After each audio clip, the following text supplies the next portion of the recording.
In today's video, I'm going to show you how to log into CapCut with email on your PC, step by step, in the quickest and easiest way possible.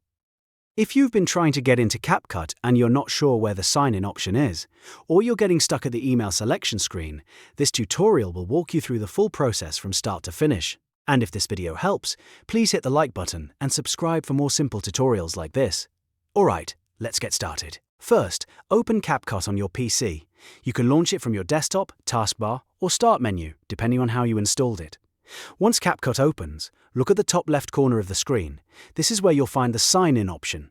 Click on Sign In to begin the login process. After you click it, CapCut will show you different sign-in methods. Since we're logging in with email, select Continue with Gmail. Even though it says Gmail, this is the option you'll use to sign in with the Google account connected to your email address. Next, a Google sign-in window will appear. Here, choose the email account you want to use. If your email is already saved on your computer, it may show up right away. If not, you may need to type it in manually.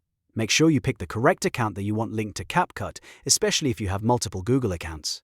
After selecting your email, Google may ask you to authorize the login. This is a normal security step, so review the permission request and allow access if everything looks correct. Once you authorize it, the system will send you back to CapCut automatically. After that, you should be signed in and ready to use your account inside CapCut.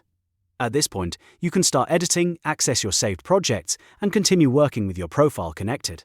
If the login does not complete right away, just wait a moment and make sure the browser or pop-up window fully finishes the authorization process before returning to CapCut. And that's it. You've now learned how to log into CapCut with email on PC.